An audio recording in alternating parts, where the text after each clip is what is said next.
তোর বৃথায় ওরা নড়াচড়া, ও তোর বৃথায় ওরা নড়াচড়া, অতি খোঁজ পাবি না অকুলে। পাখি তুই ঠিক বসে থাক, ঠিক বসে থাক, ঠিক বসে থাক রে, রামকৃষ্ণ নামের মাছ তুলে। পাখি তুই ঠিক বসে থাক, ঠিক বসে থাক, ঠিক বসে থাক রে, রামকৃষ্ণ নামের মাছ তুলে। ও তোর বৃথায় ওরা নড়াচড়া, ও তোর বৃথায় ওরা নড়াচড়া।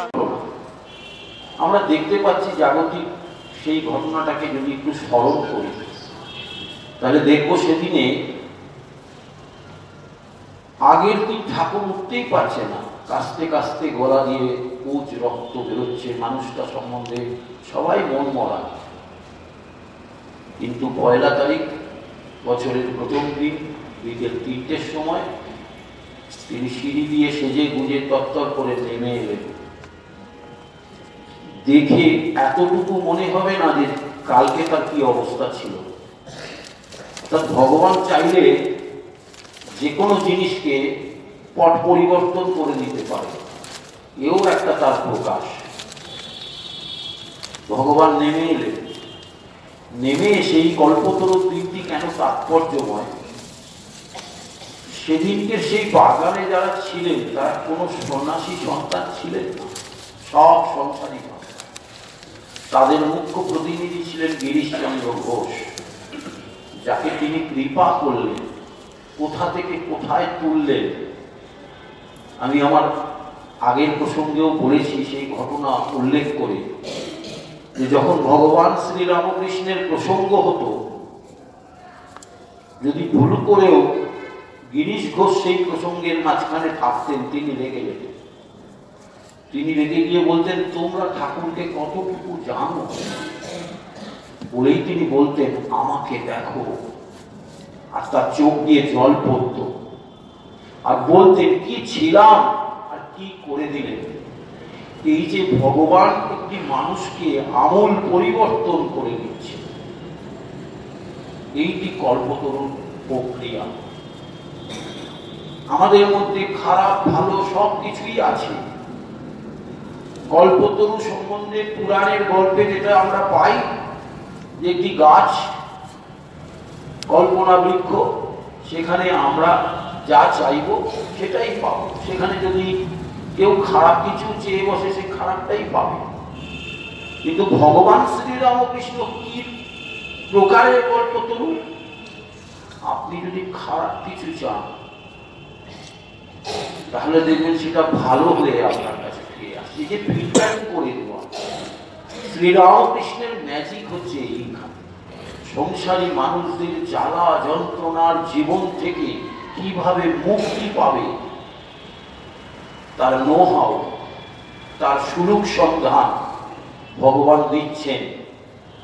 এভাবে কোনো অবতার, কোনো ঈশ্বর কখনো কস্মিন কালেও এই ধরাধামে এসে হাতে কলমে ভগবান এভাবে আমাদের কখনো শেখাননি। বড় আপনার জন হয়ে আমাদের মধ্যে এসে আমাদের হাতে কলমে দেখাচ্ছেন সংসার ধর্ম করতে গিয়ে কিভাবে ভগবানকে ধরে রাখতে হয়। হাতে কলমে না দেখালে তো হয় না। শ্রীরামকৃষ্ণের ম্যাজিকটা অনেকটা সেই রকম। আমি কলেজ জীবনে যখন বায়োলজির ক্লাসে ওই ব্যাঙ ডিসেকশন করতাম, তো মাথার মধ্যে খুব দুষ্টু বুদ্ধি খেলতো আমাদের। একদিন ওই ব্যাঙের দুটো ঠ্যাঙে দুটো ইলেকট্রোড ঢুকিয়ে দিয়ে কারেন্ট দিয়েছিলাম, তো ব্যাঙের পাটা এরকম করে নড়তে আরম্ভ করলো। খুব মজা পেয়েছিলাম যে বিদ্যুৎ তরঙ্গ মৃত শরীরের মধ্যে প্রবেশ করালে তার নার্ভাস সিস্টেমে সেটা নড়তে থাকে। এটা একটা মজার ঘটনা। ভগবান শ্রীরামকৃষ্ণ সেই রকম একটি কারেন্ট, মরা মানুষকেও তিনি জাগিয়ে দিতে পারেন। এখন মরা বলতে আমরা আক্ষরিক মরা ধরবো না, যিনি বেঁচে আছেন অথচ মৃতের ন্যায় বেঁচে আছেন, সেই মৃত প্রায় মানুষটিকে জাগরণ করার যে শক্তি ভগবান শ্রীরামকৃষ্ণের কাছে ছিল, সেইটি তিনি যেন তিল তিল করে মানুষকে তার কলা কৌশল শিখিয়ে দিচ্ছেন। উপনিষদের বাণী স্বামীজি যেমন বলছেন, উত্তিষ্ঠত জাগ্রত প্রাপ্য বরান নিবোধত, ওঠো জাগো, লক্ষ্যে না পৌঁছানো পর্যন্ত থেমো না, বা তোমার প্রাপ্য যোগ্যতা না পাওয়া পর্যন্ত তুমি থেমো না। এই যে প্রাপ্য যোগ্যতা কি, ভগবান শ্রীরামকৃষ্ণ এক কথায় বলেছেন। সংসারী মানুষদের তিনি, এই যে আমরা হিন্দি সিনেমায় দেখবেন একটা খুব বহুল প্রচারিত সংলাপ আছে, কান খুলকর শুনলো। ভগবান যেন বলছেন কান খুলকর শুনলো কি, মানুষের জীবনের এক এবং একমাত্র উদ্দেশ্য হলো ঈশ্বর সান্নিধ্য লাভ করা, ভগবানকে লাভ করা। এইটি তোমার গোল, এইটি তোমার লক্ষ্য, এইটিকে তোমার পেতে হবে। তুমি ডাক্তারি করো, ইঞ্জিনিয়ারিং করো, অধ্যাপনা করো, যা খুশি তাই করো, জীবনের কর্ম সব কিছু করো, কিন্তু তোমার লক্ষ্য হলো ঈশ্বরকে পাওয়া। সেই ঈশ্বরকে পেতে গেলে কত রকম প্যাচ পয়দার পায়তারা ভগবান আমাদের যেন শেখাচ্ছেন একটা একটা করে। সত্যিই তো প্রত্যেকটা জিনিসের একটা বিষয় আছে যেটাকে আমরা শিখতে হয়, অর্থাৎ থিওরি। প্রত্যেকটা শিক্ষণীয় বিষয়ের একটা থিওরি থাকে, একটা প্র্যাকটিক্যাল থাকে। ভগবান শ্রীরামকৃষ্ণের ক্লাসে দেখছি তিনি যেমন থিওরিটা মুখে বলছেন, আবার সাইড বাই সাইড পাশাপাশি প্র্যাকটিক্যালটাও তিনি করে দেখাচ্ছেন। এই যে প্র্যাকটিক্যাল করে দেখানোর ব্যাপারে আমরা দেখব, এর আগের দিন যেখানে আমরা শেষ করেছিলাম সেখান থেকেই আমরা শুরু করব। ভগবান শ্রী রামকৃষ্ণ পরমহংসদেব, এই যে পরমহংস শব্দটা, এখন দেখবেন গাল ভরা অনেক মানুষ তাদের নিজেদের নামের সঙ্গে স্বঘোষিত তকমা এঁটে নেয়, কিন্তু আমার মনে হয় না এই পরমহংস শব্দের যথার্থ উৎপত্তি পৃথিবীতে একটি মানুষই যথাযথভাবে মানুষের কাছে উপস্থাপনা করেছিলেন, তিনি ভগবান শ্রীরামকৃষ্ণ। কি করে? কারণ তার কতকগুলি জিনিস যদি আমরা খুব গভীরভাবে চিন্তা করি, তার কথা বাণী, তার আচরণ, জীবন লীলা ইত্যাদি ঘটনার মধ্যে দিয়ে তার ছত্রে ছত্রে সেই পরমহংস গুণের প্রকাশ আমরা দেখতে পাই। যেমন ঠাকুর কথার চলে কৃষাণকে উপদেশ দিচ্ছেন, পিঁপড়ের মতো সংসারে থাকো। সংসারী মানুষদের তিনি গাইডলাইন দিচ্ছেন। আমরা তো কত পিঁপড়ে দেখেছি, পিঁপড়ের কামড়ও খেয়েছি, কিন্তু পিঁপড়ের কাছ থেকে কি কখনো কোনো শিক্ষা নিয়েছি? বা কেউ কি আমাদের বলেছে যে পিঁপড়ের কাছ থেকে শেখো? পৃথিবীতে এই প্রথম একজন মানুষ যিনি বলছেন পিঁপড়ের মতন সংসারে থাকো। এই সংসারের নিত্য অনিত্য মিশিয়ে রয়েছে। কি অসাধারণ দর্শন, কি অসাধারণ জীবনবোধ! তিনি বলছেন সংসারে নিত্য অনিত্য মিশিয়ে রয়েছে। বলছে বালিতে চিনিতে মিশানো, পিঁপড়ে হয়ে শুধু চিনিটুকু নেবে। অর্থাৎ তিনি, আমি আমার আগের ক্লাসেও বলেছিলাম, ভগবান শ্রীরামকৃষ্ণ, আমরা তো অ্যানিম্যাল প্ল্যানেট, তারপরে ন্যাশনাল জিওগ্রাফি ইত্যাদি চ্যানেলগুলো দেখি, অনেক জীবজন্তুর জীবনধারা আমরা দেখি, টিভিতে দেখি, কিন্তু সেখান থেকে কে কতটা নিতে পেরেছি জানি না। কিন্তু ঠাকুরকে দেখছি তাড়িয়ে তাড়িয়ে প্রত্যেকটি জিনিসকে তিনি উপভোগ করতেন এবং তার মধ্যে থেকে শিক্ষণীয় শিক্ষাটুকুকে তিনি যেন একবারে চয়ন করে তুলে নিতেন। এইটি তো পরমহংসের লক্ষ্য। অর্থাৎ জীবন থেকে যে সমস্ত শিক্ষাগুলো আমাদের গ্রহণ করা উচিত, সেই শিক্ষাগুলো যদি আমরা আমাদের ভান্ডারে রাখতে পারি জীবনে চলার পথে। যেমন আপনার পকেটে যদি টাকা থাকে, অনেক দূরে যেতে হবে, তাহলে টাকার জোরে আপনি এখনই একটা ওলা গাড়ি দেখে আরাম করে ফুরফুরে মেজাজে এসিটা চালিয়ে দিয়ে আপনি গন্তব্যস্থলে পৌঁছে যেতে পারেন। তার মানে পকেটে রসদ থাকবে। বলছে জীবনে চলার পথে যে রসদ লাগে সেইটি হলো জ্ঞান। অর্থাৎ জীবন থেকে নেওয়া জ্ঞানগুলোকে তোমায় সঞ্চয় করতে হবে। ভগবান শ্রীরামকৃষ্ণ তার প্রতিটি পদক্ষেপে তিনি আমাদের শেখাচ্ছেন আর একটা উদাহরণ দিলেন। ঠাকুর তো কি করতেন, একটা উদাহরণ দিয়ে তার শান্তি হতো না, তিনি একটা পর একটা উদাহরণ দিতেন, যাতে করে সংসারে তো কত রকম ভ্যারিয়েশনের মানুষ, কত রকম ভ্যারাইটি মানুষ, তো তাদের এক একজনের এক এক রকম বোধ। কেউ একটু বুদ্ধিমান, তিনি হয়তো এক কথাতেই বুঝে গেলেন, কেউ একটু কম বুদ্ধিমান, তাকে বোঝানোর জন্য আর একটা উপমা দিলেন। কি বলছেন? বলছেন জলে দুলে একসঙ্গে রয়েছে চিদানন্দ রস আর বিষয় রস, হংসের মতন। এইবার নিজের স্বরূপটা তিনি প্রকাশ করে ফেললেন। বলছেন হংসের মতন দুধটুকু নিয়ে জলটি ত্যাগ করবে। এতেও হলো না। ঠাকুর তো মনে মনে ভাবছেন, আমার সন্তানদের আমি যে কলা কৌশলগুলো শেখাচ্ছি, প্রত্যেকটা জিনিস যেন পরতে পরতে তাদের মধ্যে প্রবেশ করে, তারা যেন আয়ত্ত করতে পারে। কারণ মা বাবা যেমন সন্তানের বিষয়ে কি চিন্তা করে, যে আমার সন্তান যেন থাকে দুধে ভাতে, ছেলে মেয়েরা ভালো থাকুক, এই তো বাবা মা চায়। ঈশ্বরও যেন আমাদেরকে ভালো থাকার জন্য সেই কলা কৌশলগুলো শেখাচ্ছেন। বলছেন আর পানকৌটির মতো গায়ে জল লাগছে ছেড়ে ফেলবে, আর পাকাল মাছের মতো পাকে থাকে কিন্তু গা দেখো পরিষ্কার। এরপরে যে উদাহরণটা দিলেন, আমি একটু নড়ে চড়ে বসেছিলাম। প্রথম যখন এইটা শুনেছিলাম আমার ভীষণ হাসি পেয়েছিল। আর কর্মসূত্রে কিছু কাল বিজ্ঞাপনের ক্যাপশন লেখা, কপিরাইট করা, এগুলোর কাজ আমাকে করতে হতো। তো যে কোনো ব্র্যান্ডিং এ একটা ক্যাপশন বিরাট কাজ করে। আমার তো মনে হয় ঠাকুর যদি আমাদের এই বিজ্ঞাপনের জগতে কাজ করতেন তো পৃথিবীর সেরা ক্যাপশন লিখিয়ে হতেন। কেন বলছি এবার সেটা বললেই আপনারা বুঝতে পারবেন।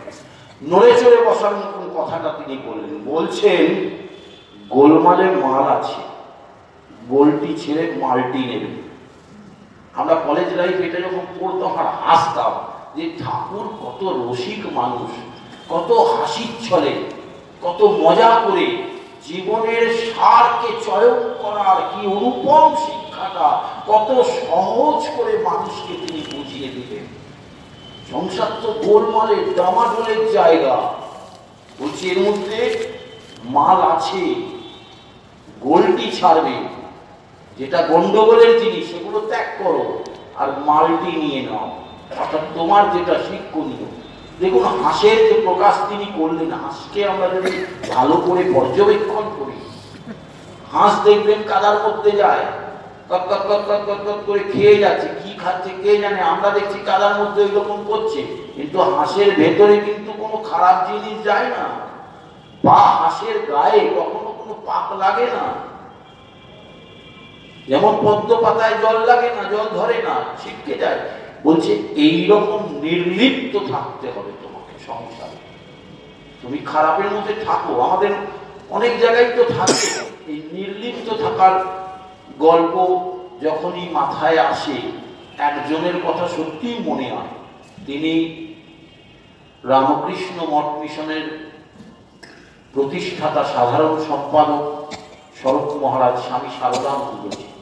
তিনি উদ্বোধনের একতলায় বসে কাজ করতেন। গোটা বাড়িতে হইচই চেঁচামেচি হতো, তারই মধ্যে তিনি বসে বসে কাজটা করতেন, কোনো ডিস্টার্ব ফিল করতেন না। এটা একটা শিক্ষা। এও কিন্তু পরমহংসের গুণ। আমরা আমাদের সংসারে দেখবেন ফি রবিবার হলেই তো, সকালবেলায় হলেই, এটা আপনারা সবাই জানেন, রবিবার জানলাটা খুললাম, ঘুম থেকে উঠে জানলাটা খোলার পরেই দেখলেন একটা মাইক বাজতে আরম্ভ করলো, রক্তদান শিবির। প্রত্যেক রবিবার মানে কান ঝালাপালা করে দিত। আমার ছেলে আমাকে বলতো, বাবা এর মধ্যে কি পড়াশোনা করা যায়? আমি বললাম শরৎ মহারাজের কথা মাথায় রাখো। ওই ডিস্টারবেন্সের মধ্যে দিয়েই যদি তুমি করতে পারো তাহলে বুঝবো তোমার একাগ্রতার মাত্রা। অর্থাৎ এটা শুধু ওর জন্য নয়, আমার জন্য নয়, সকলের জন্য শিক্ষা। ভগবান শ্রী রামকৃষ্ণ বলছেন এই ডামাডোলের সংসারে গোলটি ছেড়ে মালটি নেবে। অর্থাৎ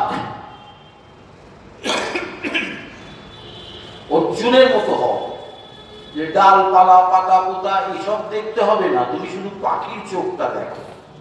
অর্থাৎ তোমার কনসেন্ট্রেশন লেভেলটা এমন জায়গায় নিয়ে যাও, জগৎ সংসারে কি হচ্ছে এটা তোমায় ডিস্টার্ব করবে না। এটাও কিন্তু একটা সায়েন্সের কথা। কেন বলি আমি, ভগবান শ্রীরামকৃষ্ণ তিনি অসাধারণ বৈজ্ঞানিক তথ্যের সঙ্গে তার বাণীগুলোকে প্রয়োগ করতেন জীবনে।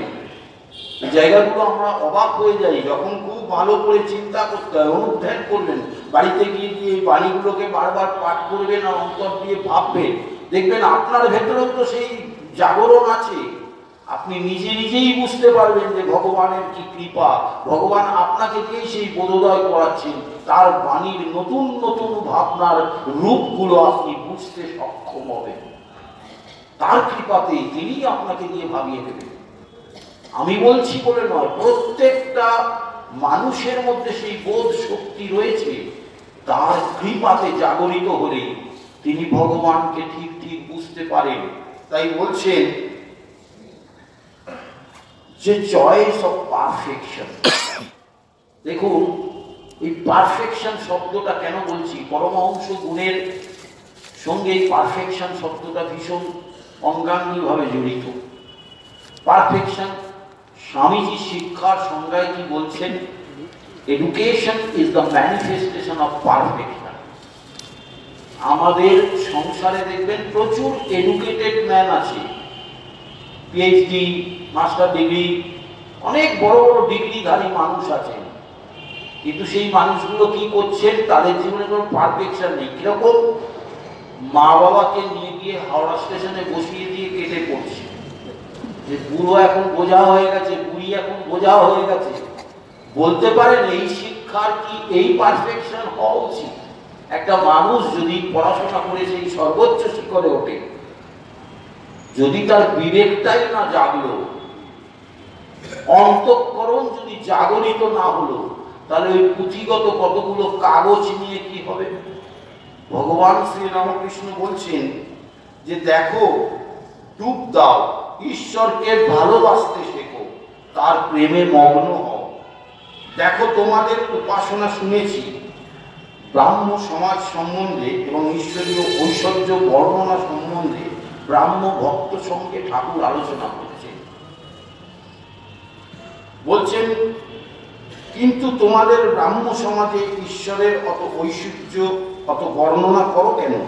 এই ঈশ্বর তুমি আকাশ করিয়াছ, বড় বড় সমুদ্র করিয়াছ, চন্দ্রলোক, সূর্যলোক, নক্ষত্রলোক সব করিয়াছ, এসব কথায় আমাদের অত কাজ কি? ডুব দাও।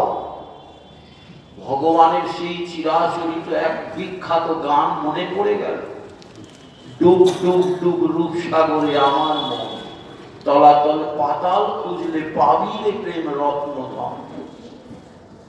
কিংবা প্রসাদ বাণীর সেই গান যেটি ঠাকুর গাইতেন, ডুবতে রে মন কালী বলে, হৃদি রত্না করে অগাধ জলে।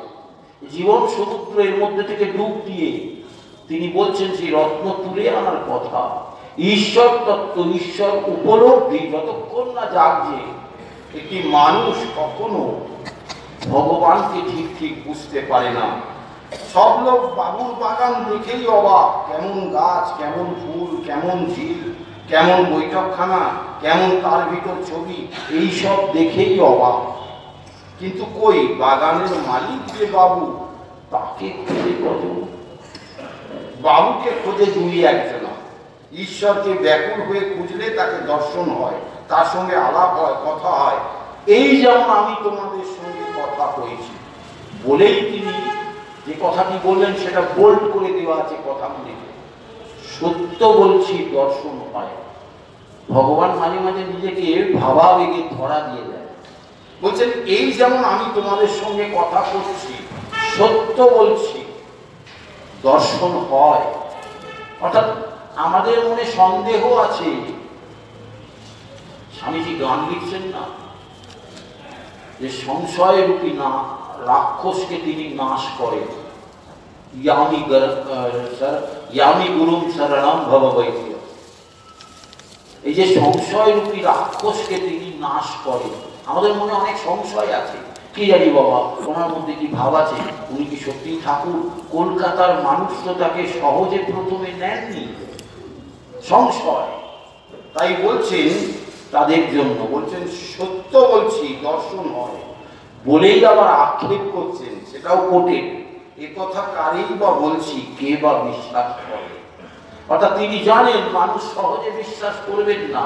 মায়াবদ্ধ জীব, সংসারী জীব, বদ্ধ জীব, তারা চট করে নিতে পারবেন না। কিন্তু তিনি বলছেন, কেন বলছেন না, দিতে হবে তো, স্পেসিমেন না দিলে তো আমি প্রমাণ পাবো কি করে? পেতে পেতে পেতে পেতে একটা সময় মানুষ কি হবে, ভগবত তত্ত্ব শুনতে শুনতে শুনতে তার ভেতরে একটু করে বিশ্বাস জন্মাবে। তখন মনে হবে না, এত যখন বলছে তাহলে কিছু তো আছে, দেখি তো। এই দেখি তো যখন শুরু হলো, জানলেন আপনার ভেতরে প্রদীপ প্রজ্বলিত হলো। ঠাকুর বলছে না, 1000 বছরের অন্ধকার ঘর ফস করে একটা প্রদীপ জ্বলে উঠলো, আলোয় আলো হয়ে গেল। এই দেখি তো বললেন মানে আপনি সারেন্ডার করে ঢুকে গেলেন ভগবানের রাজ্যে। বলছেন শাস্ত্র না প্রত্যক্ষ। শাস্ত্রের ভিতর কি ঈশ্বরকে পাওয়া যায়?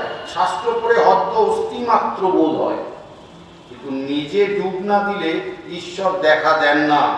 ডুব দেওয়ার পর তিনি নিজে জানিয়ে দিলে তবে সন্দেহ দূর হয়। অর্থাৎ আজ যে আমরা সন্দেহ করছি, আমাদের সংশয় রয়েছে, ভগবান আমাদের দোষারোপ করছেন না যে তুমি সন্দেহ করো, তুমি ভগবানকে বিশ্বাস করো না। আমরা বলি না, এই তুই নাস্তিক, তুই ভগবান মানিস না। এটা তার দোষ নয়, ঠাকুর বলছেন এটা তার দোষ নয়। তিনি তাকে কৃপা করেননি বলেই তিনি বুঝতে পারছেন না। অর্থাৎ তিনি যখন আবার কৃপা করবে, ওই নাস্তিক লোকটাই দেখবেন ভগবানের পায়ে তার জীবন উৎসর্গ করে দেবে। দেননি? এ বাড়ির ছেলেটিকে ভাবুন, তিনি কি তার প্রথম জীবনে ঈশ্বর ঈশ্বর মানতেন? তিনি তো মানতেন না, ঠাকুরের সঙ্গে তর্ক করতেন। পরবর্তীকালে তিনিই বলছেন, অবশেষে ওই নিরক্ষর ব্রাহ্মণটার পায়ে মাথা ঠেকাতে বাধ্য হল। স্বামীজির বিখ্যাত বাণী, আমি সারা জীবন তপস্যা করে এই জেনেছি যে জীবে জীবে তিনি অধিষ্ঠান করছেন, বাকি ঈশ্বর ঈশ্বর বলে কিছু নেই। অর্থাৎ আমরা সকল যেভাবে ভগবানকে ভেবে এসেছি, স্বামীজি সেভাবে ভাবছেন না। স্বামীজি বলছেন মানুষের মধ্যেই ভগবানের অধিষ্ঠান, জীবে জীবে তিনি অধিষ্ঠান করছেন। বাকি আমরা যেভাবে ঘন্টা নিয়ে তিলক কেটে ভগবানের পূজা অর্চনা করছি, ওই দেখাও ভগবানের মধ্যে তিনি বলছেন নেই। তিনি বলছেন ওই দরিদ্র দেব ভব, মূর্খ দেব ভব, তাদের মধ্যে ভগবান লুকিয়ে আছে, মানুষের মধ্যে ভগবান লুকিয়ে আছে। বলছেন শাস্ত্র বই এসব তাতে কি হবে? তার কৃপা না হলে কিছু হবে? যাতে কৃপা হয় ব্যাকুল হয়ে তার চেষ্টা করো, কৃপা হলে তার দর্শন হবে, তিনি তোমাদের সঙ্গে কথা কইবেন। গীতায় আছে, যাকে অনেকে মনে মানে, তা বিদ্যার জন্যই হোক, বুদ্ধির জন্যই হোক, গান বাজনার জন্যই হোক, লেকচার দেওয়ার জন্যই হোক, আর কিছুর জন্যই হোক, নিশ্চয়ই যেন তাতে ঈশ্বরের বিশেষ শক্তি আছে। অর্থাৎ কিছু কিছু জিনিস আছে আমাদের সংসারে যেগুলি মানুষকে প্রভাবিত করে। একটা মানুষ 10টা মানুষকে প্রভাবিত করছে, ভগবানের কথা বলছেন, তারা শুনছে, তার মানে ঈশ্বর এই কাজটা করাচ্ছেন, এর পেছনে ঈশ্বরের শক্তি কাজ করছেন। শ্রীরামকৃষ্ণ স্বয়ং এই কথা বলছেন, বলছেন গীতায় আছে, যাকে অনেকে বলে মানে, তাকে তার পিছনে ঈশ্বর শক্তি কাজ করে। মজার ঘটনা হচ্ছে, আমি মাঝে মাঝে ভাবি, এই যে কথামৃত যখন আপনারা পাঠ করবেন, দেখবেন যে ভগবান উত্তর দিচ্ছেন, আলোচনা করছেন, কিন্তু ভগবান শ্রীরামকৃষ্ণ তো প্রজ্বলিত সূর্যের মতো একটা অগ্নিকুণ্ড। অগ্নিকুণ্ড থাকলে কি হয়? সাধুদের আখড়ায় যাবেন, দেখবেন ধুনি জ্বলে, তো মাঝে মাঝে কাঠ দিয়ে তাকে উস্কে দিতে হয়। তো ভগবানের ভগবত প্রসঙ্গ অনেকটা সেই ধুনির আগুনের মতো।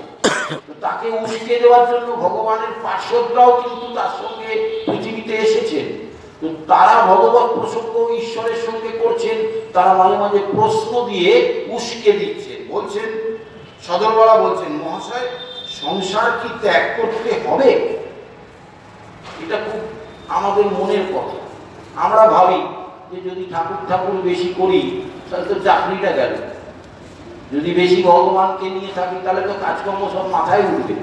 তো এটা আমাদের হয়ে সদরওয়ালা যেন আমাদের প্রতিনিধি ভগবানের কাছে প্রশ্নটা রাখলেন যে মহাশয় সংসার কি ত্যাগ করতে হবে? ভগবান কি বলছেন? বলছেন না, তোমাদের ত্যাগ করতে হবে কেন? সংসারে থেকেই তো সবকিছু হতে পারে। নতুন দিক খুলে দিচ্ছে। আগে কি হতো? সংসার ত্যাগ করতে হতো, ছাই মারতে হতো, কৌপিন করতে হতো, কমণ্ডল হাতে নিতে হতো, হিমালয়ের দিকে যেতে হতো, হরি ওম শরণম, না হলে ভগবানকে পাওয়া যেত না। ঠাকুর এসে বলছেন তুমি ঘরে থাকো, ঘরে থেকেই তুমি ভগবানকে পাবে। কিভাবে? তবে আগে দিন কতক তোমাকে নির্জনে থাকতে হবে, নির্জনে থেকে ঈশ্বরের সাধনা করতে হয়। বাড়ির কাছে এমন একটি আড্ডা করতে হয় যেখান থেকে বাড়িতে এসে একবার ভাত খেয়ে যেতে পারো। আহা, কি ভালো কথা শোনালেন। আমাদের সংসারী লোকরা তো আমরা এরকমই চাই যে বেশ খাবো দাবো আবার ঈশ্বরকে নিয়ে থাকবো। বলছে এমন একটা আড্ডা করো যেখানে তুমি ভগবানের নাম শুনছো, আবার এইরকম 7:30 বেজে যাবে, আমরা যে যার বাড়িতে গিয়ে মায়েরা রুটি করবে, রাত্রে রান্না করবে, আমরা তাড়িয়ে তাড়িয়ে খাবো, সংসারেও থাকবো, ভগবানের নামও শুনবো। ঈশ্বর যেন আমাদের সেই দিকটা বলছেন। দেখো কেশব সেন, প্রতাপ, এরা বলেছিল মহাশয় আমাদের জনক রাজার মতো। আমি বললাম জনক রাজা কি অমনি মুখে বললেই হওয়া যায়? জনক রাজা হেডমুন্ড হয়ে আগে নির্জনে কত তপস্যা করেছিল। তোমরা কিছু করো তবে তো জনক রাজা হবে। অর্থাৎ আমরা শোনা মাত্র অনেক কিছু ভেবে নিই। ঠাকুর বলছেন আগে প্র্যাকটিস করো। ওই যে মা বলেছেন জপাত সিদ্ধি, জপাত সিদ্ধি, জপাত সিদ্ধি। If you get a good result, practice practice practice practice করতে হবে। প্র্যাকটিস ছাড়া পারা যাবে না। এরই নাম সাধনা। সেই সাধনাটা আবার কি পদ্ধতিতে করতে হবে? আমরা দেখছি ঠাকুর আমাদের হাতে কলমে সহজ সরল ভাষায় প্র্যাকটিসের বর্ণনাটা করছেন। বলছেন নির্জনে দই পেতে মাখন তুলতে হয়। কি সুন্দর উদাহরণ! জ্ঞান ভক্তিরূপ মাখন যদি একবার মনরূপ দুধ থেকে তোলা হয়, তাহলে সে সংসার রূপ জলের উপর রাখলে নির্লিপ্ত হয়ে ভাসবে। কিন্তু মনকে কাঁচা অবস্থায়, দুধের অবস্থায় যদি সংসার রূপ জলের উপর রাখো, তাহলে দুধে জলে মিশে যাবে, তখন আর মন নির্লিপ্ত হয়ে ভাসতে পারবে না। কি অসাধারণ উদাহরণ, সহজ কথা। আমাদের সংসারে আমরা দই পাতা দেখেছি, মাখন তোলা দেখেছি, সব দেখেছি, কিন্তু কখনো কি মনে করেছি যে এই এক্সাম্পলটা, এই উদাহরণটা আমাদের জীবনে ঈশ্বর সাধনার সামিল, ঈশ্বর সাধনার একটা অত্যন্ত উৎকৃষ্ট উদাহরণ? এটা আমরা কখনো ভাবিনি। ভগবান ভেবেছেন, ভেবে আমাদের জন্য সেই এক্সাম্পলটা, উদাহরণটা, উপমাটা তিনি যেন চোখের সামনে তুলে ধরলেন। বলছেন ঈশ্বর লাভের জন্য সংসারে থেকে এক হাতে ঈশ্বরের পাদপদ্ম ধরে থাকবে, আর এক হাতে কাজ করবে। যখন কাজ থেকে অবসর হবে তখন দুই হাতে ঈশ্বরের পাদপদ্ম ধরে থাকবে। তখন নির্জনে বাস করবে, কেবল তার চিন্তা করবে আর তার সেবা করবে। কিভাবে করবে? ঠাকুরকে আমরা দেখতে পাই, তিনি তো প্র্যাকটিক্যাল গুরু, হাতে কলমে সবকিছু শেখাচ্ছেন। দক্ষিণেশ্বরের সেই জীবনে আমরা দেখছি ভক্ত সঙ্গে তিনি ঈশ্বরীয় প্রসঙ্গ করছেন। আগের দিনও আমি বলেছিলাম ঠাকুর দারুণ দারুণ স্ক্রিপ্টের মতো সমস্ত ঘটনা ঘটাবে, যে একটু করে ভগবত তত্ত্ব, একটু করে প্রসঙ্গ, এসব করতে করতে দেখবেন আমরা সংসারী লোক তো আমাদের মনের মধ্যে কিরকম যেন একটা মনে হয় যে কি খালি ঠাকুরের কথাই বলে যাচ্ছে, দূর ভালো লাগছে না। ঠাকুর বুঝতে পারেন, অন্তর জানেন। তিনি বললেন দাঁড়াও মিউজিক দিচ্ছি বলে তিনি নিজেই ভালো গায়ক ছিলেন, তিনি নিজেই আনমনে গান গাইতেন। ঠাকুর গান গাইছেন, আপনাতে আপনি থেকো মন, যেও না তো কারোর ঘরে, যা চাবি তা বসে পাবি, খোঁজো নিজ অন্তঃপুরে। কি অসাধারণ এক সন্ধানের কথা তিনি জানাচ্ছেন। ইনার ওয়ার্ল্ড, আমরা আউটার ওয়ার্ল্ডে কত কিছু দেখছি, গোটা জীবনটা আউটার ওয়ার্ল্ড নিয়ে ব্যস্ত থাকছি, কিন্তু কখনো একটি বারের তরেও আমরা কখনো আমাদের ইনার ওয়ার্ল্ডকে নিয়ে চিন্তা করি না। এই ভেতরে যে কি আছে, ঠাকুর বলছে যে নিজেকে দেখিয়ে এর ভেতরে যে আছে মাঝে মাঝে ফোঁস ফোঁস করে। আচ্ছা, আমাদের কি কি কখনো এরকম ফোঁস হয় না? শ্লেষা বলে হয়, কিন্তু আমাদের কখনো ফোঁস হয় না। কেন হয় না? ভগবান শ্রীরামকৃষ্ণ বলছেন তো, শ্রীনন্ত বিশ্বে অমৃতস্য পুত্র, আমরা সকলে ঈশ্বরের পুত্র। বাপ যদি বীর হয় তো ছেলেও তো বীর হবে, সন্তান তো বীর হবে। তাহলে আমাদের সেই ক্যাটাগরিটা আসছে না কেন? বলছে প্র্যাকটিস নেই তো। সত্যিই তো, গামা পালোয়ান হতে গেলে তো মুগুর ভাজতে হবে, বিনা মুগুর ভেজে তো গামা পালোয়ান হওয়া যায় না, আর বিনা সাধনায় তো ভগবানকে পাওয়া যায় না। এই জায়গাটা তিনি কত প্র্যাকটিক্যালি আমাদের বলছেন, বলেই তিনি সদরবালা তখন খুব আনন্দিত হলেন। অর্থাৎ ভক্তের যে প্রতিনিধি সদরবালা, তিনি আনন্দিত হয়ে বলছেন, মহাশয় এ অতি সুন্দর কথা, নির্জনে সাধন চাই বই কি, কিন্তু ওইটি আমরা ভুলে যাই, মনে করি একেবারে জনক রাজা হয়ে পড়েছি। শ্রীরামকৃষ্ণ এবং সকলের হাস্য। অর্থাৎ ঠাকুর তো খুব আনন্দ সঙ্গে থাকতেন আর মজার মজার কথা বলতেন, ভক্তকে দিয়ে স্বীকার করিয়ে নিলেন যে আমরা কাজটা করি না, প্র্যাকটিসটা করি না, কিন্তু আমরা একবারে জনক রাজা হওয়ার চেষ্টা করি। ওইভাবে তো ভগবানকে পাওয়া যায় না। কারণ আজকের তারিখে যদি সত্যিই তো এরকম, যদি দেখবেন বিমানবন্দরে যখন আপনি যাবেন, প্লেনে কখনো যেতে গেলে এয়ারপোর্টে দেখবেন একটা মেটাল ডিটেক্টর গেট আছে, আপনার পকেটে যদি রিভলভার থাকে গেলে ট্যাঁ ট্যাঁ করে কেঁদে উঠবে, আপনাকে ধরবে না যে আপনার পকেটে রিভলভার আছে, ধরে ফেলবে।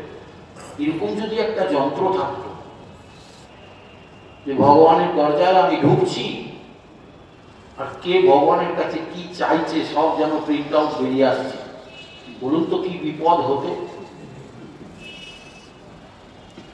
আধুনিক যুগ, ডিজিটাল যুগ, সবকিছু আবিষ্কার হচ্ছে, কোন বিজ্ঞানীর মাথা ভগবান তার উপর ভর করবে এমন একটা মেশিন বার করে দিল যে মানুষ কি ভাবছে তার সমস্ত প্রিন্ট আউট বেরিয়ে এলো। কি বিপদ হবে বলুন তো। বলছে যে দেখো, সংসার ত্যাগের কোনো প্রয়োজন নেই।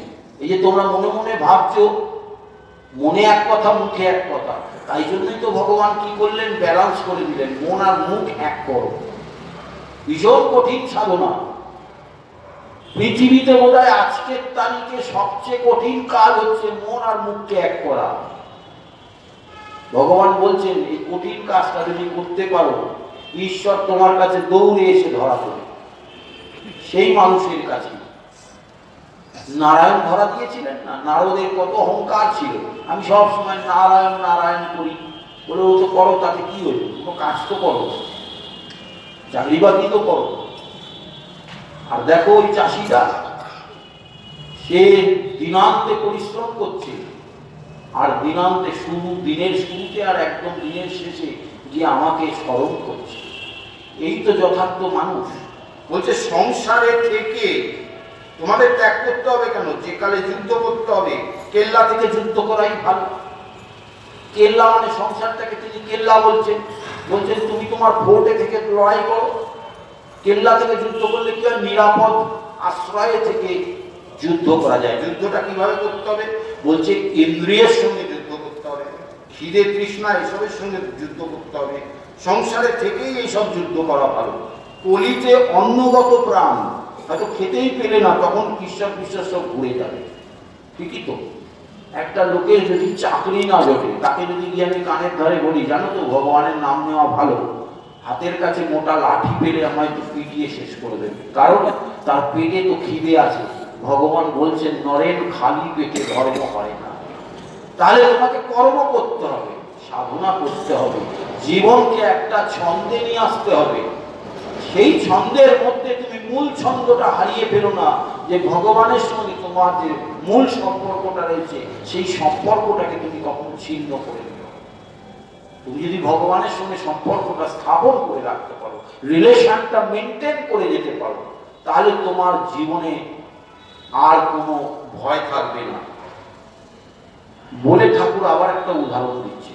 তো ঠাকুরের কথাবার্তার মধ্যে তো তৎকালীন সময় ঠাকুর তো খুব সহজ সরল মানুষ ছিলেন, কিন্তু এখন আমরা উন্নত হয়েছি, সভ্য হয়েছি, কোট স্যুট পরছি, হ্যাঁ, ভাষাও সংযত হয়েছে। ঠাকুরের তৎকালীন কতগুলো শব্দ আমাদের এখনকার দিনে মনে হবে একটু অশ্লীল, কিন্তু ঠাকুর খুব সহজ সরল ভাবে সেই কথাগুলো বলতেন। বলছেন একজন মাকে বলে, তার মাকে বলেছিল আমি সংসার ত্যাগ করে চললুম। একজন স্বামী তার স্ত্রীকে বলছেন যে আমি সংসার ত্যাগ করে চললুম সন্ন্যাসী হতে। তো স্ত্রীটি খুব, আমি আর ওই শব্দগুলো বলছি না, স্ত্রীটি খুব বুদ্ধিমতী ছিলেন। তিনি বললেন তুমি কেন ঘুরে ঘুরে বেড়াবে, যদি পেটের ভাতের জন্য 10 ঘরে না যেতে হয় তবে এক ঘরই ভালো, অর্থাৎ তুমি ঘরে থেকেই সাধনা করবে। দেখবেন আমাদের বহু মানুষের আছে, মানে এটা খুব, আমি সবাইকেই আমি আমার নিজের প্রতিনিধি ভেবেই এই কথাটা আলোচনা করছি। এরকম নয় যে কাউকে আমি আঘাত করার জন্য বা কাউকে মনের মধ্যে কষ্ট দেওয়ার জন্য বলছি, কিন্তু ঘটনাটা মনে করলে আমাদের শিখতে বা বুঝতে সুবিধা হবে। বহু মানুষ আছে যারা কর্মজগতে কিছু করতে পারলেন না, ইতিহাসের পাতা খুলে দেখুন, অনেক মানুষ এরকম উদাহরণে পাবেন যারা পরবর্তীকালে সাধু হয়ে চলে গেছে, কিন্তু তারা জগতে কিছু করতে পারেননি। আমার সাংবাদিকতার জীবনে এই যে যেমন মকর সংক্রান্তি আসছে, স্প্ল্যানেডে প্রচুর সাধু আসে, তো আমার তো একটু কুটকুট করে, আমি যাই তাদের কাছে, গিয়ে মাঝে মাঝে একটু ঈশ্বরীয় প্রসঙ্গ করে দেখি। হাজারের মধ্যে, বলবো না পার্সেন্টেজ বললে খুব খারাপ লাগে, খুব কদাচিৎ এক একটা সাধুকে দেখি একটু ঈশ্বরীয় তত্ত্ব আয়ত্ত হয়েছে, বাকি সব পেশা, ভগবানকে পাওয়ার নেশা কারণ নেই, সব পেশা। ওই সেজে গুজে জড়িবুটি নানা রকম ম্যাজিক শিখে মানুষকে ভেলকি দেখিয়ে মোহিত করে ওই প্রণামী ইত্যাদি, এও ভারতবর্ষ। কিন্তু দেখুন স্বামীজিকে নতুন ভারতের নতুন এক সন্ন্যাসী, তিনি কিন্তু সন্ন্যাসীর সংজ্ঞাটাই পাল্টে দিলেন। কিভাবে? ঠাকুর তাকে কি কথা বলেছিলেন, অসাধারণ কথা। কোনো একটা প্রসঙ্গক্রমে তিনি জীবে দয়ার কথা কি বলেছিলেন, ঠাকুর তাকে ধমকে উঠলেন, জীবে দয়া করবার তুই কেড়ে সারা, বল শিবজ্ঞানে জীব সেবা। এই যে কথাটি তিনি বললেন, শিবজ্ঞানে জীব সেবা, সন্ন্যাসী ব্রত স্থির করে দিলেন। আজকে রামকৃষ্ণ মঠ মিশনে সারা পৃথিবীর কাছে এক দৃষ্টান্ত। মানব সেবার এত বড় প্রতিষ্ঠান পৃথিবীতে আর দুটো নেই। এই জায়গাটা আমাদের জানতে হবে, শিখতে হবে। ভগবান শ্রীরামকৃষ্ণ যেমন সন্ন্যাসী সম্প্রদায়কে তৈরি করলেন, তিনি মনে প্রাণে চাইতেন সংসারী মানুষ তারা সন্ন্যাসীদের কাছে এসে মার্গদর্শন করবেন, মার্গদর্শন নেবেন, জ্ঞান নেবেন, সংসার করার কলা কৌশল, এই জায়গাগুলো বুঝতে হবে। মানুষ তার জীবনে চলার পথে আমরা কিরকম চলি, এই যে মেট্রো রেল সেদিনকে যাচ্ছিল, আগুন লেগে গেল, বন্ধ হয়ে গেল, হইচই পাগলের মতো, মানুষের কোনো বোধ বুদ্ধি নেই, দমাদম কাজ ভাঙতে আরম্ভ করলো। আমি বলছি যে এগুলো ভাববেন না, রাষ্ট্রীয় সম্পত্তি, একটু স্থির করুন, একটু সময় দিন, একটু ধৈর্য ধরুন, দেখবেন ঠিক পার করে দেবে, রেস্কিউ করে নেবে। একটা মানুষকে তো সিস্টেমে তাকে আসতে গেলে একটু টাইম দিতে হবে, ধৈর্য নেই। প্যানিক সৃষ্টি হয়ে গেল, প্যানিক সৃষ্টি হলে কি হলো না, মানুষের মধ্যে অস্থিরতা এসে গেল। এইরকম সংসারী মানুষদের সুস্থির করার জন্য ভগবান শ্রী রামকৃষ্ণের আশ্রয়ে থাকা উচিত। আমি স্থির থাকতে পারি এই কারণে যে আমার পিছনে একজন শক্তি কাজ করে, তিনি ভগবান শ্রী রামকৃষ্ণ। আমি দেখলাম বিপদে চেঁচামেচি করে তো কোনো লাভ নেই, আর যদি মরতেই হয়তো সব একসাথেই মরবে, কি করতে পারি? ধরুন ভূমিকম্প হলো, গোটা কলকাতা বসে গেল, একদম মাটির তলায় ঢুকে গেল, 2012 বলে একটা সিনেমা হয়েছিল, কি করতে পারবো? প্রকৃতির রোষে পড়লে কেউ তাকে আটকাতে পারে না, কিন্তু বুদ্ধি দিয়ে মানুষ যদি স্থিরতা থাকে, এই স্থির বুদ্ধি অভাবের জন্যই তো সংসারের প্রতি পদে পদে আমরা হোঁচট খাচ্ছি, আমরা ব্যর্থ হচ্ছি। শ্রী রামকৃষ্ণ আমাদের সেই শিক্ষাটা দিচ্ছে যে তোমরা তোমাদের সংসার ধর্মটাকে ঠিকভাবে পালন করো। বলছে দেখো, তোমরা ত্যাগ করবে কেন, বরং বাড়িতে সুবিধে, আহারের জন্য ভাবতে হবে। সত্যিই তো, আপনি হিমালয়ে বসে আছেন, সকালবেলায় আপনার বেশ ভালো জল খাবার খাওয়া অভ্যেস আছে, হিমালয় তো কেউ দেবে না, উল্টে বাঘ এসে ঘাড় কামড়ে নিয়ে চলে যেতে পারে। তাহলে আমার ভগবানকে ডেকে লাভ কি? বাড়িতে থাকুক না, এসিটা চলছে ভালো সুন্দর, গরমের দিনে বা শীতের দিনে আপনি আরাম করে বসে ভগবানকে ডাকুন না। অন্তরে ভগবান আর ভক্তের মিলন, এইটি তো সাধনা। বলছে সেটা তুমি সংসারে থেকে করো না। আর কি বলছে, শরীরের যখন যেটা দরকার, রোগ হলে সেবা করবার লোক পাবে। বলছে জনক, ব্যাস, বশিষ্ঠ জ্ঞান লাভ করে সংসারে ছিলেন, এরা দু হাতে দুখানা তরবারি করাতেন, একটা জ্ঞানের একটা কর্মের। যে সব্যসাচী দু হাতে সমান তরবারি করাতে পারতেন। আবার ভগবানকে উস্কে দেওয়া হচ্ছে, বলছে মহাশয় জ্ঞান হয়েছে তা কেমন করে জানবো? দেখুন ভগবানকে কিভাবে প্রশ্ন করে করে তাকে ঠিক ঠিক যা, কেউ এক লীলা। আমি কথামৃত পাঠ করি আর মনে মনে ভাবি, এই যে প্রশ্নকর্তা সদরওয়ালা বা মাস্টার বা অমুক তমুক, যিনি যিনি ভগবানকে প্রশ্ন করছেন, এ যেন তারই নির্দেশে প্রশ্ন হচ্ছে, তিনিই সব সাজিয়ে রেখেছেন। তুই আমায় এটা জিজ্ঞেস করবি, আমি তার উত্তরে এটা বলবো। আমার কখনো কখনো মনে হয় সবই তো তিনি করেছেন, তো তিনিই যেন তাদেরকে দিয়ে এইভাবে প্রশ্ন করাচ্ছেন যে জ্ঞান হয়েছে কিভাবে জানবো। বলছে জ্ঞান হলে তাকে আর দূরে দেখায় না, তিনি বোধ হয় না, তিনি তখন হৃদয়ের মধ্যে তাকে দেখা যায়। তিনি সকলের ভিতর আছেন, যে খোঁজে সেই পায়। যে ঈশ্বরকে, মা বলছেন না তোমার মধ্যে যিনি আছেন, দুলে বাক্তির মধ্যেও তিনি আছেন। এই ফিলিংসটা কজনে আমরা করতে পারি? তো ভগবানকে বলছেন যে শ্রীরামকৃষ্ণ একটা খুব সুন্দর কথা বলেছেন কালী সম্বন্ধে। কালী সাধক তো, তিনি প্রথমে তো রঘুবীরের সাধক ছিলেন, তারপরে রাধাকান্তের সেবা করেছেন, তারপরে গিয়ে ঘটনাক্রমে তিনি কালীর পূজারী হলেন। কালীর পূজারী হওয়ার পর তিনি নতুনভাবে কালীকে উন্মেষ করালেন, প্রাণবন্ত করলেন। কিরকম? মৃন্ময়ী থেকে চিন্ময়ীতে আনছেন। তার পদ্ধতিটা কি না, অন্তরের আকুতি দিয়ে পুজো। ভগবান শ্রীরামকৃষ্ণ অন্তর দিয়ে মা কালীকে ডাকছেন, মা তুই রামপ্রসাদকে দেখা দিলি, কমলাকান্তকে দেখা দিলি, আমাকে দেখা দিবি নে?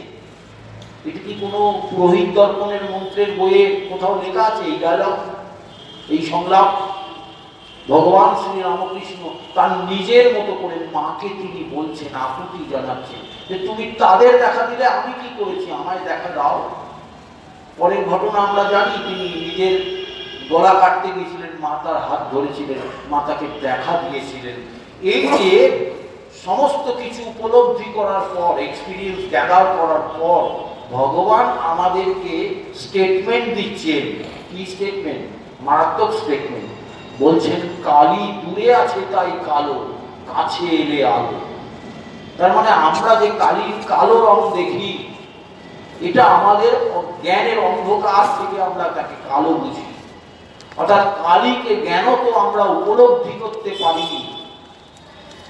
কালীকে যদি আমি আত্মস্থ করতে পারি, কালীর শক্তিকে যদি আমি আমার নিজের মধ্যে প্রতিষ্ঠা করতে পারি, কালী আর কালো নয়, বলছে তখন আলোই আলো। মা কালীর দর্শন যখন শ্রীরামকৃষ্ণ পেয়েছিলেন, তীব্র আলোয় দক্ষিণেশ্বরের মন্দির ভরে গিয়েছিল, এ কথা লেখা আছে। তার মানে শ্রীরামকৃষ্ণ সেই উপলব্ধির কথা জনসমক্ষে তিনি শেয়ার করে দিলেন যে কালী দূরে আছে তাই কালো, কাছে এলে আলো। এবার সদরওয়ালা আরেকটু অন্যদিকে ঘুরিয়ে দিচ্ছেন প্রসঙ্গটাকে, বলছেন মহাশয় আমি পাপী, কেমন করে বলি যে তিনি আমার মধ্যে আছেন? আমরা তো দুধও খাই, তামাকও খাই, আমাদের দুদিক রক্ষা করতে হয়। তো সদরওয়ালার মুখ দিয়ে আমাদের কথাটা ভগবানের কাছে স্টেটমেন্ট পরিষ্কার চলে গেল। বলছে আমরা তো পাপী, আমরা কি করে বুঝবো যে তিনি আমাদের মধ্যে আছেন? ভগবান শ্রীরামকৃষ্ণ বলছেন ব্রাহ্ম সমাজ, খ্রিস্ট ধর্ম এবং পাপবাদ সম্বন্ধে তিনি আলোচনা করছেন। শ্রীরামকৃষ্ণ বলছেন তোমাদের ওই পাপ আর পাপ, এসব বুঝি খ্রিস্টানি মত। আমায় একজন একটি বই ব্র্যাকেটে বাইবেল দিলে, একটু পড়া শুনলাম, তাতে কেবল ওই এক কথা, পাপ আর পাপ বলেই তিনি বলছেন আমি তার নাম করেছি, ঈশ্বর কি, রাম কি, হরি বলেছি, আমার আবার পাপ কিসে? এই যে ভগবানকে তিনি যখন বলছেন যে আমি ঈশ্বরের নাম নিয়েছি, আমাকে কেন পাপ ধরছে, তখন ঠাকুরের একটা গানের কথা মনে পড়ে যে ঈশ্বরীয় তত্ত্বের সঙ্গে সঙ্গে যদি সাইডে সিনেমা দেখবেন, দেখবেন এক একটা সিন এলো, তারপর একটু গান ঢোকালে দেখবেন টোটাল জিনিসটা মাথার মধ্যে বসে গেল। আমরা পড়ার বই মুখস্থ হয় না, কিন্তু একটা ভালো সিনেমা দেখে এলে কিন্তু গড়গড় করে ওই 29 রেলের বইটা মুখস্থ করে দেওয়া যায়। কেন হয় না, ওই যে উপকরণগুলো আছে। ভগবান শ্রীরামকৃষ্ণ তো চলচ্চিত্র পরিচালকের ঊর্ধ্বে, তিনি বলছেন যে অনেক ঈশ্বরীয় তত্ত্ব হয়েছে, এবার একটা গান শোনো বলেই তিনি সেই গানটি বলছেন, অভয় পদে প্রাণ সপেছি, আমি আর কি জমের ভয় রেখেছি। এই যে বলছেন কি পাপ পাপ করছো, আমি তার নাম করেছি, আমার আবার পাপ কিসে বলে তিনি গান ধরেছেন, অভয় পদে প্রাণ সপেছি, আমি আর কি জমের ভয় রেখেছি। দেহের মধ্যে 6 জন 2 জন, তাদের ধরে দূর করেছি, আমি দেহ বেছে হবের হাটে শ্রী দুর্গা নাম কিনে এনেছি, অভয় পদে প্রাণ সপেছি। আমি ভগবানের কাছে আমার নিজের জীবন সঁপে দিয়েছি, আমার আবার পাপ পুণ্য কিসে, আমি ওসব কেয়ার করি না। এই যদি মানুষের মধ্যে ভাব এসে যায়, অর্থাৎ নিঃশর্ত সমর্পণ ভগবানের কাছে, তাহলে দেখবেন ওই কালকে কোনো ভুল করেছি কিনা, কাউকে কোনো ঠকিয়েছি কিনা, ছোটখাটো পাপ তাপ, এগুলো সব দেখবেন আপনার দেহ থেকে সরে গেল। কিন্তু শ্রীরামকৃষ্ণ বলছে যে তুমি কি তাকে সম্পূর্ণভাবে নিঃশর্ত সমর্পণ করতে পারো? পারি না। কিভাবে করতে হয় সেটাও যেন ভগবান হাতে কলমে দেখাচ্ছে। বলছেন, মা এই নাও আমার পাপ, এই নাও আমার পুণ্য, এই নাও আমার জ্ঞান, এই নাও আমার অজ্ঞান, এই নাও আমার সমস্ত কিছু তিনি দিয়ে দিচ্ছেন। দিয়ে কি চাইছেন, ঈশ্বরের কাছে কি চাইতে হয়, বলছে আমায় শুদ্ধা ভক্তি দাও, তোমার ওই পাপ পদ্মে যেন সর্বদা মতি থাকে, আমাকে সেই শুদ্ধা ভক্তি দাও। ভগবানকে দূরে থাকাটা এটি হলো মানুষের জীবনের এক এবং একমাত্র কাজ। ঈশ্বর লাভ করা মানুষের জীবনের এক এবং এক। তাই বলছেন যে তাকে অনুরাগ করো, তোমাদেরই তো গানে আছে, প্রভু বিনে অনুরাগ করে যোগ্য যার। তোমাকে কি যায় জানা, যাতে এরূপ অনুরাগ, এরূপ ঈশ্বরের ভালোবাসা হয়, তার জন্য তার কাছে গোপনে ব্যাকুল হয়ে প্রার্থনা করো আর কাঁদো। বলছে দেখো, লোকে মাঘ ভাতারের জন্য ঘটি ঘটি কাঁদে, আমার মায়ের জন্য কজন কাঁদে রে। এই একটি প্রশ্ন সংসারী মানুষদের কাছে যেন চাবুকের লাগে। অর্থাৎ আমরা কি করি, ঘুম থেকে উঠে এই ধরুন আজকে 3 তারিখ হয়ে গেল, মাইনেটা তো ঢুকলো না, মাথার মধ্যে সবসময় চিন্তা আছে, আবার মাইনেটা ঢুকে গেল 20 তারিখে, যখন একদম ব্যালেন্সটা শেষ হয়ে যাচ্ছে, টাকা পয়সা হাতে নেই, হ্যাঁ, তখন দুশ্চিন্তা হচ্ছে আবার কবে আসবে, বা কিছু একটা এদিক ওদিক করতে হবে, কিছু টাকার দরকার, সব সময় বিষয় চিন্তা করছি। এর ফাঁকে কখন ভগবানকে ডাকবো, আর কোনো ক্রমেও যদি দুর্ভাগ্যক্রমে সৌভাগ্যক্রমে কখনো যদি একটু সুযোগ হলো, একটু ভগবানকে নিয়ে বসেছেন, একটু জপ করছেন, গুরুদেব মন্ত্র দিয়েছে 108 বার জপতেই হবে, মাঝখান থেকে উঠা যাবে না, এমন একটা ফোন এলো পালবাবুর কাছে, আপনি 2000 টাকা পেবেন, আপনি দেখছেন পালবাবু রইল জপ তপ, তখন পালবাবুর সঙ্গেই কথা হচ্ছে। অর্থাৎ বিষয় আমাদের আষ্টে পিষ্টে জড়িয়ে পড়েছে। আমরা কিভাবে ভগবানকে পাবো, এরকম কি কেউ হিম্মতদার আমরা কেউ আছি যে পালবাবুর কোন উপেক্ষা, এখন পালবাবু হবে না, ও 2000 টাকা পাই না পাই হয়ে গেল, আমার ঠাকুর আগে, আমরা করতে পারি না। ঠাকুর বলছে একটু সাহস করে কর না। এই সাহস করে যদি আমরা করতে পারি, বলছে লোকের মাঘ ভাতারের জন্য ঘটি ঘটি কাঁদে, আমার মায়ের জন্য কজন কাঁদে রে। এই জগন মাতার জন্য লাখ লাখ লোক 1 জানুয়ারির দিন দক্ষিণেশ্বর উদ্যান বাটিতে যাচ্ছে, মায়ের কাছে যাচ্ছে শুধু কিছু পাওয়ার আশায়। ঠাকুর শুধু দাও দাও দাও, কেউ গিয়ে বলে না ঠাকুর ঠান্ডা পড়েছে, আমি একটা নতুন চাদর এনেছি, নাও নাও নাও। মজার ঘটনা, আসলে কি সন্তান কি শুধু বাবার কাছ থেকে পাবে? সন্তান কি বাবাকে কখনো দেবে না? বাবার কি একটু ইচ্ছে করে না যে আমার ছেলে আমাকে একটা চাদর দিক, বাবার কি ইচ্ছে করে না আমার ছেলে আমাকে গর্বে সুন্দর একটা বনাতে টুপি দিক? ঠাকুর তো সেজে গুজে থাকতে ভালোবাসতে। আমরা কে কতটুকু তাকে কতটুকু দিতে পেরেছি, এই জায়গাটা আমাদের ভাবতে হবে। এমন একটা সময় বলছেন এই উপলব্ধি করতে পারাটাই হলো চৈতন্য। ওই 3টের সময় তিনি নেমে এলেন, গিরিশ ঘোষকে চ্যালেঞ্জ, এই যে গিরিশ তুমি কি সব বলে বেড়াচ্ছ মার্কেটে, তুমি কি বুঝেছো কি জেনেছো আমার সম্বন্ধে? গিরিশ ঘোষ তো বুদ্ধিমান, সমস্ত ঘাটের জল খাওয়ালো, তিনি বুঝেছেন ভগবান আমায় আজকে ধরেছে, আর ছাড়ান ছড়ান নেই। তিনি সঙ্গে সঙ্গে নিঃশর্ত সমর্পণ স্যারেন্ডার করে দিলেন। বলছেন ব্যাস বাল্মীকি যার ইয়ত্তা করতে পারিনি, আমি আর অধিক কি বলি, আমার কি ক্ষমতা আছে? কোথায় ব্যাসদেব, মহর্ষি ব্যাসদেব মহাভারত লিখছেন, মহর্ষি বাল্মীকি রামায়ণ লিখছেন, রাম এবং কৃষ্ণের স্বরূপ তারা সম্পূর্ণ করে মানুষের কাছে উপস্থাপন করতে পারেননি। আমি কোন ছাড় যে তোমার স্বরূপ আমি বলবো, ব্যাখ্যা করব মানুষের কাছে? ওই একটু বুঝেছি বলেছি, অবতার টবতার ইত্যাদি ইত্যাদি। ঠাকুর বুঝেছেন যে বেটাটা যাতে মাতাল তাহলে ঠিক, তখন তিনি ভালোবেসে যান। শুধু তো তাদের নয়, দেখুন এই জায়গাটা বোঝার আছে। তোমাদের আর কি বলিব, তোমাদের চৈতন্য হোক, ইউনিভার্সাল আশীর্বাদ। আমি এটাকে মজা করে বলি, ঠাকুর সেদিনকে একদম হোলসেল আশীর্বাদ করে দিলেন, একদম জগতের উপর তার আশীর্বাদ বর্ষিত, একটা পিঁপড়ে পর্যন্ত তার আশীর্বাদ পেয়েছে। না হলে মা কখনো বলে পিঁপড়ে যাচ্ছে তার মধ্যেও ঠাকুর দেখছি। অর্থাৎ এই যে মজার ঘটনা, চৈতন্য, অ্যাওয়ারনেস। আমরা যদি একটু আধুনিক ভাবনা চিন্তা দিয়ে ভাবি যে ঠাকুর বললেন তোমাদের চৈতন্য, অ্যাওয়ারনেস, অ্যাওয়ারনেস আছে আমাদের। আধ্যাত্মিক অ্যাওয়ারনেস তো পরে, সোশ্যাল অ্যাওয়ারনেস আছে আমাদের। আমাদের স্বচ্ছ ভারত করতে হয়, না হলে সরকারি স্কিম করে রাস্তায় কত কাজ কর থুতু ফেলা হচ্ছে। কোথায় ফেলছি? রাস্তায় ফেলছি। রাস্তাটা কি না ভূমি, ভূমিটা কি না ধরিত্রী, ধরিত্রীকে আমরা কি বলি? মা। তাহলে পক্ষান্তরে কি করলাম? মার মুখে থুতু ফেলছি। এই জাতিকে কি করে বোধোদয় হবে?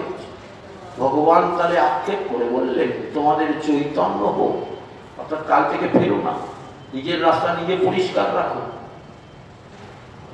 খেলাম, বোতলে করে খাচ্ছি, প্লাস্টিকের বোতল গাড়িতে করে যাচ্ছি, কাঁচটা একটু নামিয়ে টুক করে রাস্তায় ফেলে দিলাম। সমাজের খুব গণ্যমান্য লোক, অনেক বড় বড় লোককে আমি দেখেছি, কোনো বোধ নেই যে রাস্তায় বোতলটা পরে কোথায় চলে গেল, কার চাকার তলায় পড়বে, সেখান থেকে ছিটকে কার মাথা ফাটাবে, সেসব তার কোনো দায় নেই। চৈতন্য আছে। আবার যদি আক্ষরিক চৈতন্য বলি, তাহলে তো চৈতন্যকে আমরা গেঁথেই দিয়েছি দেওয়ালে। তিনি তো ভালোবাসার চৈতন্য নিয়ে এসেছিলেন, ক্ষমতার লোভে তাকে আমরা ফিনিশ করে দিলাম। তো যে জাতি নিজের চৈতন্যকে নিজে হাতে খুন করতে পারে, ভগবানকে তো তখন বলতে হয় যে তোমাদের আর কি বলিব, তোমাদের চৈতন্য। কল্পতরু সেই আশীর্বাদ প্রত্যেকের হৃদয়কে আন্দোলিত করে সেই চেতনা ফিরিয়ে দিয়ে আমরা যেন সেই পিসি সরকারের হিপনোটাইজ করা মানুষের মতো হয়ে রয়েছি। আমরা বুঝেও বুঝছি না, দেখেও দেখছি না, আমাদের ঘড়িতে 6টাই বেজে আছে, আসলে 6:30 বেজে গেছে, আমাদের খেয়াল নেই। আমরা কোথায় চলেছি আমরা জানি না। সেই চেতনাটা ফিরিয়ে আনার জন্য ভগবান বলছেন যে সংসার ধর্মটা ঠিক ঠিক পালন করো।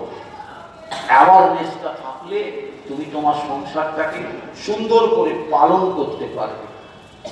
এমন একটা সময় দাঁড়িয়ে আছে, জানুয়ারি মাস, 1 জানুয়ারি চলে গেল কল্পতরু, আর কিছুদিন পরেই জ্যোতি রাজার জন্ম হবে, 12ই জানুয়ারি, জাতীয় যুব দিবস। এবারের মালিক আমার তো খুব শিহরণ জাগে যে এইখানে বসে যে কথা বলছি, ঠিক এর নিচে সিঁড়ি আছে। আপনারা দেখেছেন, আগে যারা এসেছেন খেয়াল আছে নিশ্চয়ই, এটা তো কাঠ দিয়ে ঘিরে দিয়ে একটা স্টেজ করা হচ্ছে, তলায় সিঁড়ি আছে। সেই সিঁড়িতে বসে তিনি রাজা রাজা খেলতেন। দুটি রাজা, তিনি শৈশবে রাজা রাজা খেলতেন। উসকো পকড় কে লাও, উসকো পকড় কে লাও। তিনি সবসময় রাজা হতেন। কেন না, রাজার মতন তিনি নির্দেশ দিয়েছেন। পরবর্তীকালে তার জীবনের তার বাণী যদি আমরা ফলো করি তাহলে দেখবো রাজার মতোই তিনি মানুষকে নির্দেশ দিচ্ছেন, ওঠো জাগো, লক্ষ্যে না পৌঁছানো পর্যন্ত থেমো না। Rise awake and stop not till the goal is reached. অসাধারণ কথা, মানুষকে জাগরিত করার কথা। আজকের দিনটা আমার কাছে ভীষণ গিফট ডে। কেন জানেন? 58 বছরকে কমপ্লিট করে 59-এ পা দিলাম। গত বছর আমি হসপিটালে শুয়েই পড়েছিলাম, চলেই যাচ্ছিলাম। তো 59-এ পা দেব, ঠাকুর বললেন বালাই 60। ঠাকুরের আশীর্বাদে আজকে আপনাদের সামনে কথা বলছি এবং জন্মদিনে। এবং সবচেয়ে বড় আমার আনন্দের দিন এই কারণে, মহারাজ তো উপস্থিত থাকতে পারতেন না, বড় মিশনে গিয়ে বলতেন সেই দিনকে। আমার মনে মনে খুব দুঃখ হতো যে গুরু কখনো শিষ্যের কথা শুনবে না, তার মানে আমার সম্পূর্ণ হচ্ছে না। মনে মনে ঠাকুরের কাছে কাঁদতাম। তো ঠাকুর মহারাজ চলে যাওয়ার আগে সেইটাও, মহারাজ ঘরে বসে শুনছে, সেটাও আমার প্রার্থনাটা রক্ষা করলেন। এর চেয়ে বড় গিফট আর জন্মদিনের কি হতে পারে? তো মজার ঘটনা, ভগবান শ্রী রামকৃষ্ণকে ধরে থাকলে সারা জীবন প্রতিটি মানুষের প্রতিটি দিন পুরস্কারই পুরস্কার, গিফট গিফট। অর্থাৎ ঈশ্বর আপনাকে সবকিছু দেওয়ার জন্য তৈরি হয়ে আছে। আমরা কি ভগবানের দিকে এক পাও এগোচ্ছি? আমরা যদি কষ্ট করে, শ্রেষ্ঠ করে ভগবানের দিকে এক পা এগিয়ে যাই, তিনি খুশি হয়ে আমাদের দিকে 10 পা এগিয়ে আসেন। ভগবান শ্রী রামকৃষ্ণ প্রত্যেকের জীবনে এইভাবে ম্যাজিকের মতন কাজ করুন।